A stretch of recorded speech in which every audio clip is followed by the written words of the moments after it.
So may nag-text sa akin, no, na meron na raw papuntang field officer at law officers papunta sa munisipyo namin. Kailangan ko raw ihanda yung sarili ko dahil sa mga isasampa nilang kaso sa akin about do sa pag-abandon daw ng aking loan do sa isang lending company at kung ano-anong mga isasampa sa akin, estapa, RA 8484. So, pag-usapan natin, talakayin natin kung paano ko hinaharap yung mga ganitong klase ng mga harassments dito sa mga abusadong ola. Alright, welcome back. Pero bago ang lahat, maglalambing ng pumuna ako sa inyo na pakifollow po ang aking mga social media account at maraming salamat po sa patuloy na pagsuporta at pagtangkilik dito sa aking channel. At kung nakatulong at nakakatulong sa inyo, ay please lang po pakisubscribe po ang aking channel. I-like nyo na rin po. Share nyo po sa ibang mga OLA victims para makatulong din tayo sa iba. At hit nyo yung notification bell para updated po kayong lahat sa mga ginagawa kong videos dito about dito sa mga usapang online lending apps at sa mga problema ninyo kung sakasakaling kayo naharas at nagkakaproblema at hindi nyo alam ang gagawin. Kaya dito sa video ng ito, nandito na lahat. Hindi nyo na ako kailangan pang i-message.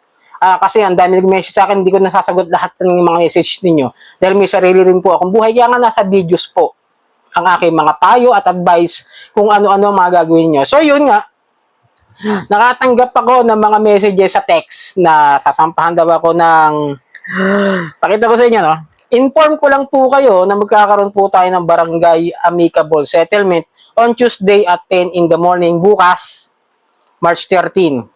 Dahil sa iniwan mong obligasyon sa isang lending company, dito din opisyal na isasampa ang kasong estapa and abandonment laban sa iyo dahil sa iyong kapabayaan. Kapabayaan? Wow! Big words! Ayon sa RA 8484 Access Device Regulation Act of 1998, abandoning of debt with a presumed intent to defraud can lead to criminal liability. Ngayon, huling tanong, ikaw ba ay nadadaan sa pakiusap o haharapin mo na lang ito? And then, ito pa yung natanggap ko, no? Good day, client. On the way na po ang mga field and law officers natin sa municipality mo. Please keep your lines open for possible call once they reach the area. Thank you. At alam niyo kung ano yung OLA?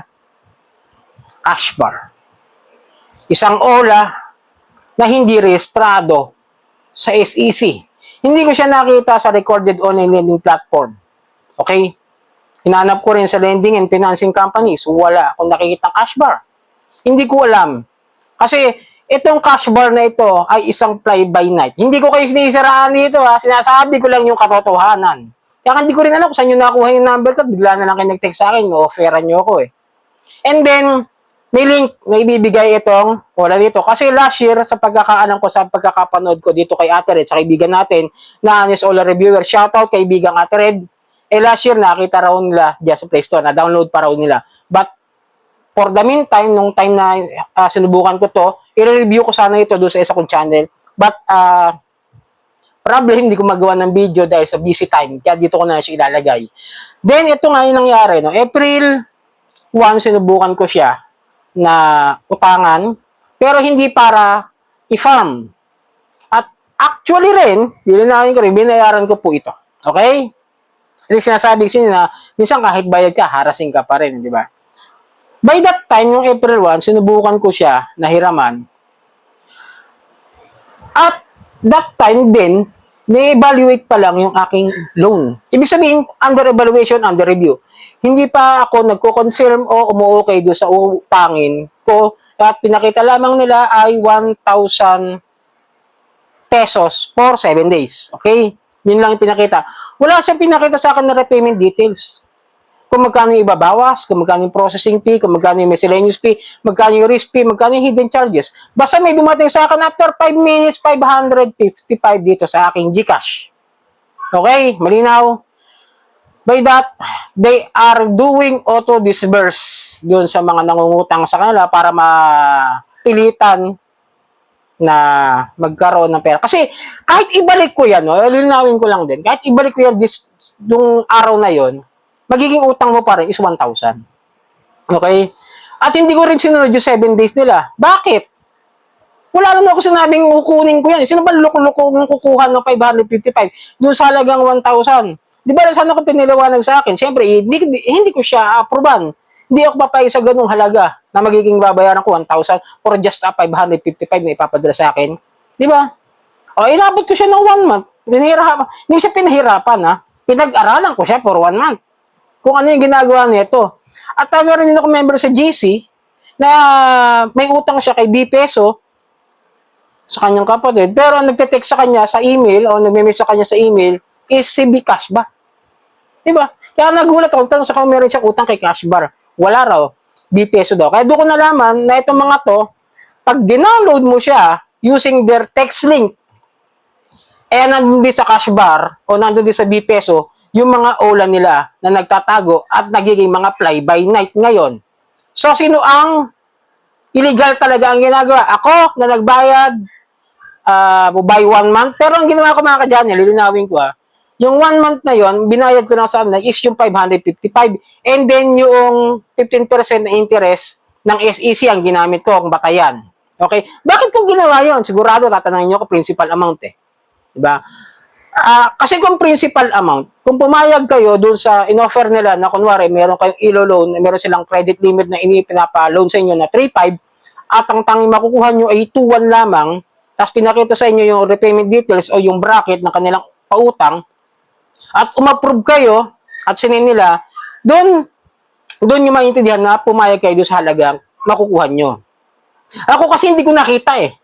Hindi nila pinalawan sa akin, wala sila pinakita ano. So ano yung nilabag nila? The Truth in Lending Act. Hindi nila pinaalam sa akin kung magkano ibabawas.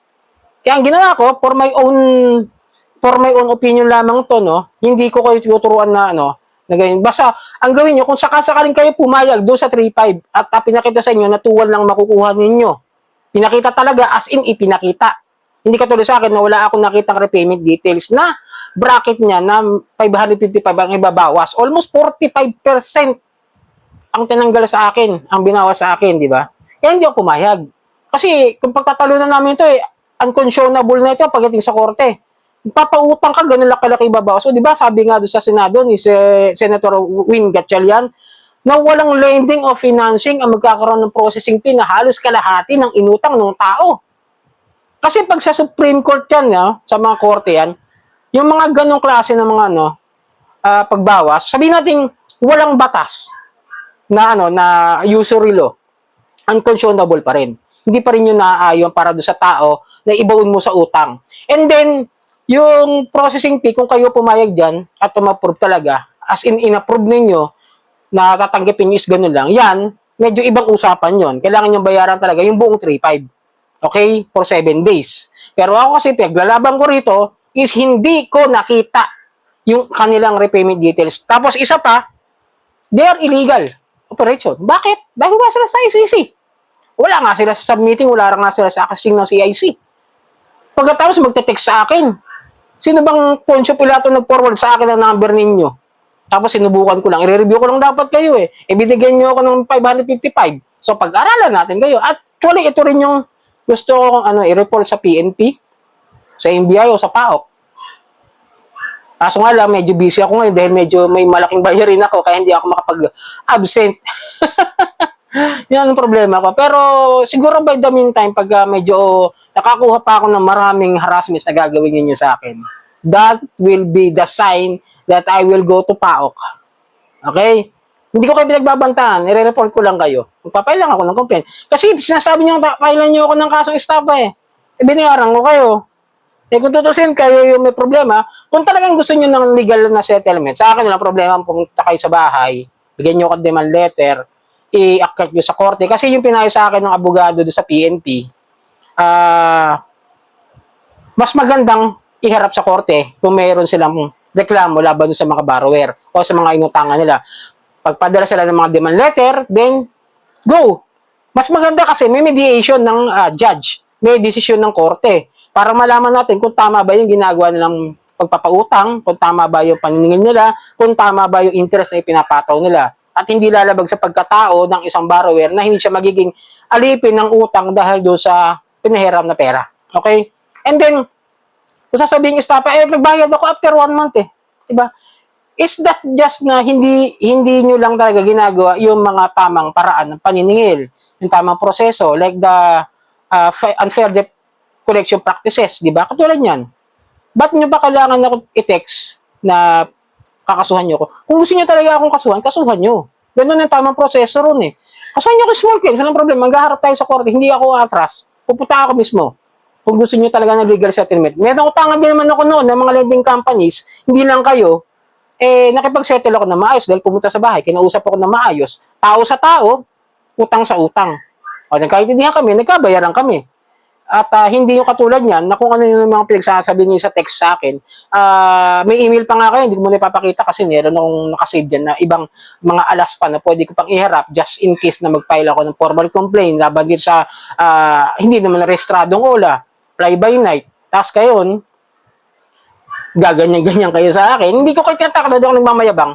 May karapatan lang ako magreklamo kasi nga, unang-una, nilabag nyo yung tila o yung Truth in Lending Act. Pangalawa, unconscionable yung inyong proseso ng pagpapautang, ang laki ng processing fee nang hindi nyo pinapaliwanag sa akin kung bakit. At iyan, sasampahan nyo ako ng estapa, gayong hindi nyo pa naman napapatunayan. Pwede naman kayo mag-file ng kaso sa akin ng estapa doon sa PNP o pwede rin yung gawin yan. Ba't hindi kayo pumunta ron? Yun lang naman, di ba? Ninaharapin ko. Basta napatunayan. So, sana nakatulong ang video ito sa inyo, no? Mag-ingat kayo sa mga OLA na nagte-text lang sa inyo ng basta-basta. Alamin niyo muna kung legit o hindi. Kung restrado ba yan o hindi. So, sana nakatulong ang malaki. At pakilambing na lang po na mag-subscribe po kayo dito sa aking channel. At maraming pong salamat sa patuloy na pagsuporta at pagtangkilik dito sa ating channel. At hanggang sa muli.